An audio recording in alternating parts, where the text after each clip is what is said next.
Welcome back to our adventures. In part 1 of our East Coast trip, we traveled to Prince Edward Island, where we visited Charlottetown, Anne of Green Gables, Teacup Rock, and just a few lighthouses along the way. We spent 4 days on the island and loved every minute of it. In part 2 of our East Coast trip, we traveled to Nova Scotia, where we will park the trailer on the Bay of Fundy for a week and explore the sights and sounds of this beautiful province, aptly nicknamed Canada's Ocean Playground. So join Barb and I on another one of our adventures. Glad to have you along.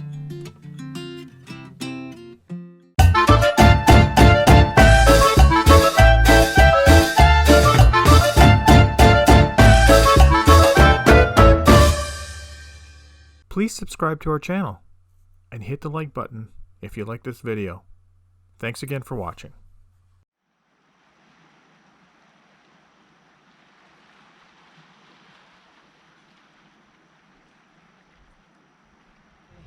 Chatty Cathy. You talk to everybody and anybody. Barb is mad because I keep going over and talking to people. She wants to keep me all to herself. That's the thing. No. See, look at this site here. Like, look how private that is. Like, that's incredible. That's a tent site. Like, this is like the polar opposite of that place in PEI, the KOA in Cornwall. It's like night and day. These sites are just like, there's so much privacy. Like this is like, as far as the view goes, the view is way better than what we have. My tent would be right here. Well, you'd be alone in your tent because I would not be in the tent with you. There's no way. Oh, I'd finally get some peace and quiet. You could be in the tent here, and I'm going to be in the trailer with the fireplace on tonight. Maybe I'm doing this wrong. Yeah.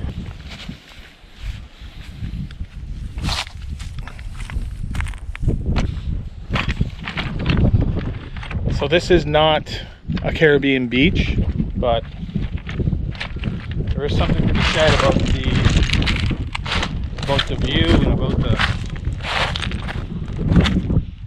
the difference between what you see in the Caribbean and what you see up north, for sure. When the tide comes in, it's all I'd be underwater. I would be standing underwater right now. That's how much the tide comes in, and it'll only take, I bet you the tide's going to start coming in soon. I bet you it's going to be like 6 hours, and the water will be all the way back up to that beach. It's incredible how fast the tide comes in and goes out, and it does it like 2 or 3 times a day. So to give you a better idea on the tides, this is the marina right beside our campground that we're staying at. And you can see that this is low tide and that all the boats are literally on the ground. And that's about 20 feet from the pier to the bottom. So here's that same marina 6 hours later at high tide. And as you can see, all the boats have now come up off the ground. Now these tides come in every 6 hours and 13 minutes. So almost 3 to 4 times a day these tides will come in. Nova Scotia and the Bay of Fundy have the most amazing tides in the world.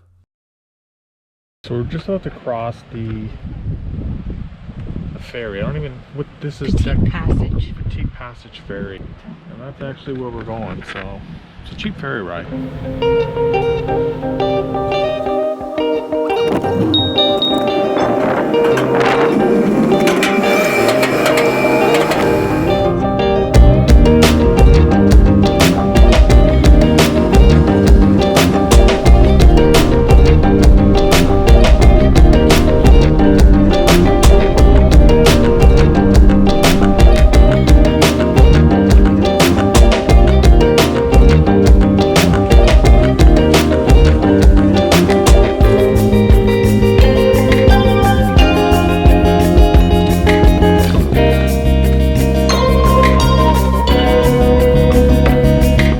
Another quarter mile?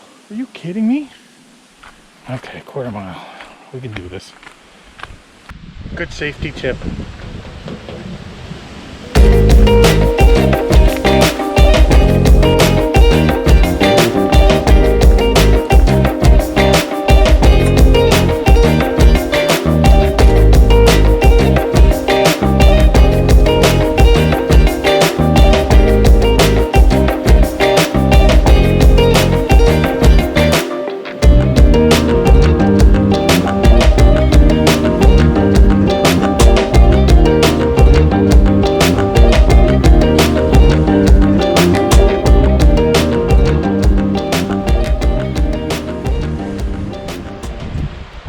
easy part was coming down, but now we have to go all the way back up those stairs.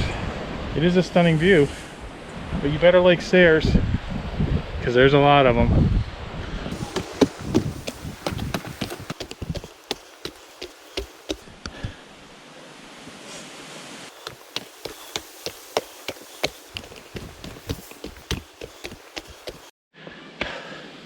I think they added some stairs in the last 10 minutes because I don't remember this many stairs.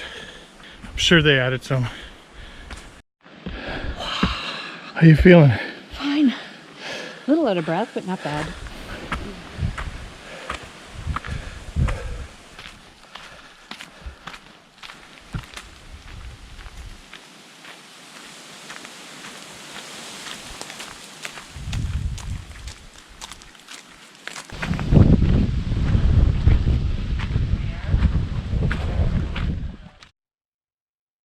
The town of Annapolis Royal is a small waterfront community which is rich in history and actually served as Nova Scotia's capital until 1749. The St. Clair Inn is one of Canada's oldest wood frame buildings still standing today. It's now a free museum, open to the public, and contains many artifacts dating back to the period when it was built. If you time your trip right, there is also a farmer's market located within the town. The market hosts many local vendors selling everything from fresh fruits and vegetables to wooden furniture. The market seems to have a little bit of everything for everyone. They are open Wednesdays from July to August and Saturdays from May to October, so don't miss out. Showing my finds from the farmer's market. Rhubarb spirit and cranberry liqueur. And that's from the ironworks. Only you would go to a farmer's market where there's fruit and vegetables and go beeline right to the alcohol. And you wonder why I drink so much. No fruits and vegetables in the house, but boy, do we have a lot of booze. These are technically fruits. See, and that's why I have liver issues. A short walk from the farmer's market is Fort Anne, which was built to protect the harbor of Annapolis Royal. The fort, which dates back to 1629, is now designated a National Historic Site of Canada and is managed by Parks Canada. The 1797 officers' quarters was renovated in the 1930s and now houses a museum which highlights many of the fort's original artifacts. There is also a trail that runs along the fort's earthen walls, providing some great views of the Annapolis River and basin.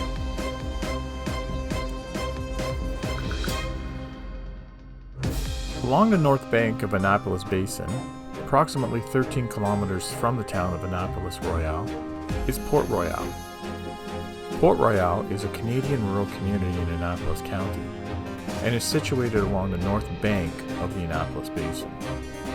Predominantly a farming community, Port Royale is also a significant tourist destination in Nova Scotia because it was the location of a historic French colonial settlement. The original French settlement and capital of the colony of Acadia was named Port Royal. It was located in the present-day community of Port Royal from 1605 until its destruction in 1613. This settlement was rebuilt as a historic replica in 1941 by the Government of Canada and is called Port Royal National Historic Site.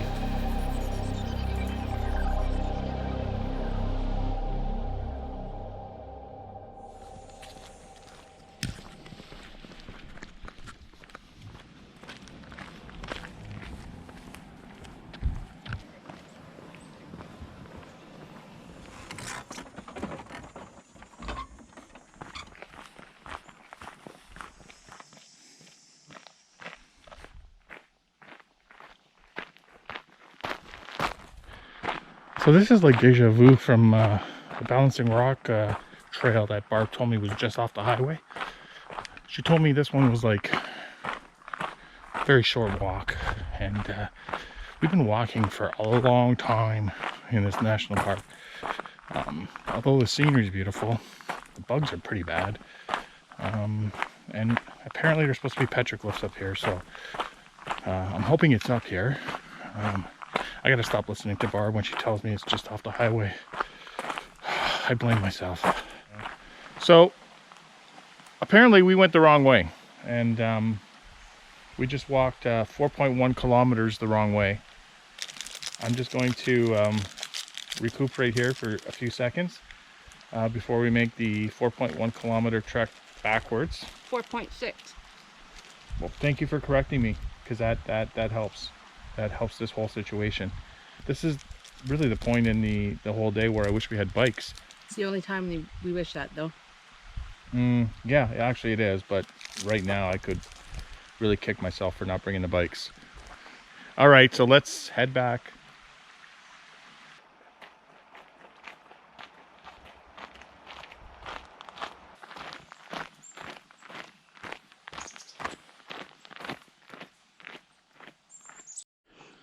Okay, so we made it back, and the trail, what's this park called again? Ketchum Kucik National Park. Ketchum Kucik National Park in Nova Scotia. Beautiful walk. We just hiked 9.2 kilometers. It's a beautiful walk. If you like nature and you like walks like this, and you're gonna love this park. So if you're here in Nova Scotia, check out this park. Torrance Cookin. We got the wine. Scallops on the barbecue. We bought them right there. That's where we bought the scallops. They were probably caught right there. They probably were too. They probably were. Brought right in off the boat. So this thing is a 2-pound lobster. I think it's time to eat lobster in Nova Scotia. It's on there. So.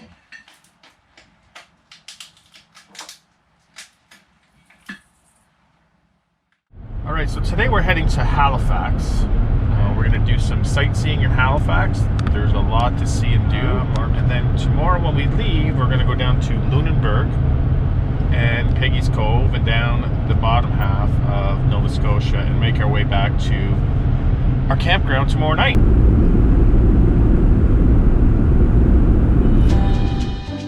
The Halifax Seaport is a vibrant arts and cultural district found at the south end of the Halifax waterfront. Extending from Piers 19 to 23, you'll find artisans, retailers, a cruise terminal, event facilities, cafes, galleries, and a museum. This district has been redeveloped to showcase local talent and is now a popular destination for locals and visitors alike. From Pier 21 all the way down to the other end, which is Casino, Nova Scotia, the walk is stunning. There's a lot of history to see, a lot of ships, a lot of beautiful old streets all the way down, so it's a great walk. The Halifax Citadel is a must-see stop on any trip when visiting Halifax.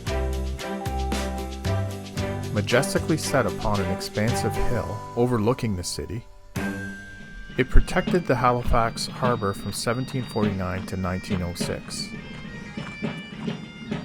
It was so strategically important that it was rebuilt 3 times, yet it was never once attacked. Today, this historic fort offers a fascinating window into our colonial past.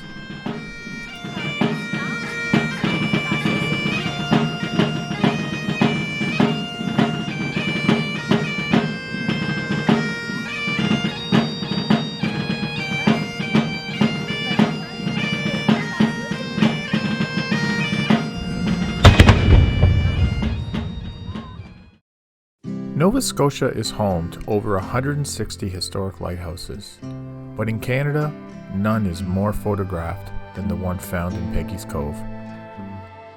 Built in 1915, Peggys Point Lighthouse is still a fully operational lighthouse and to this day keeps watch over the surging ocean waves and fishing boats.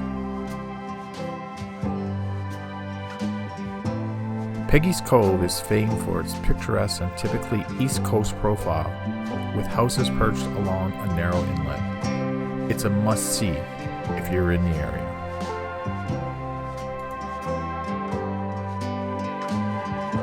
you like the TV show The Curse of Oak Island on the History Channel, then you have to make a stop on Oak Island. The Interpretive Center is open to the public, and you can check out some of the finds that they have uncovered to date. But the rest of the island is not open to the public unless you are part of the weekend tour group, which unfortunately we weren't. Apparently, you have to book well in advance to get those tickets. Maybe next time.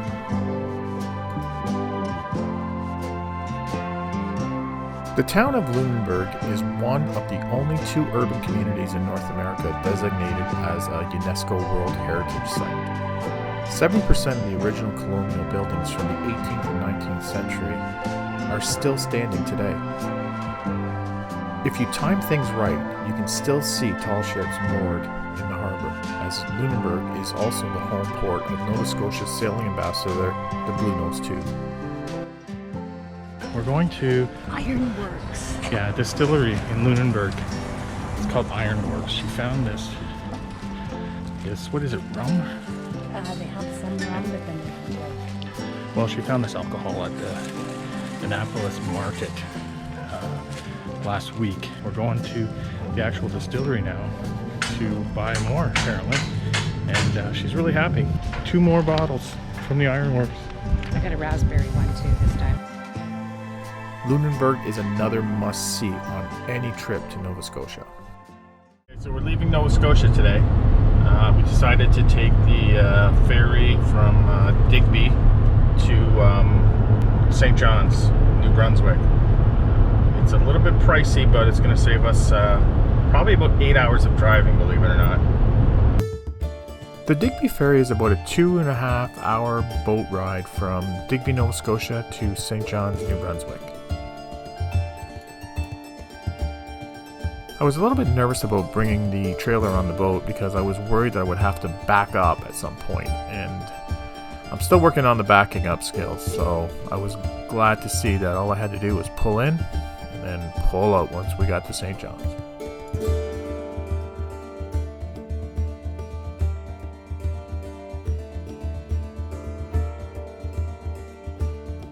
Once we were on the boat, we could walk around.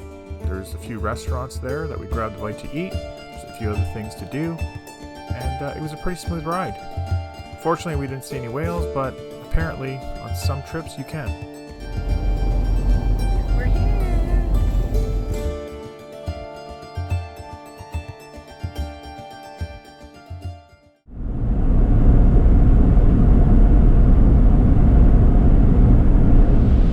So we made it to our first harvest host in New Brunswick, but it's at this big Axe Brewery, and it's a pretty nice site actually for our first harvest house. I think we lucked out.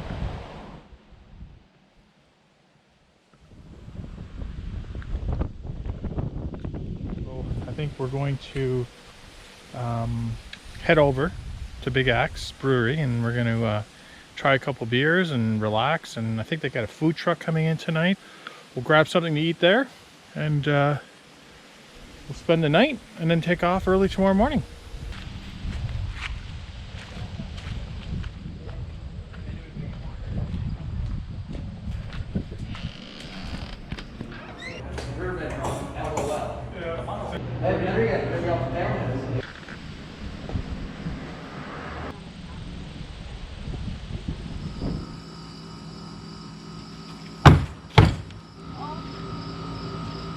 I am the axe throwing champion.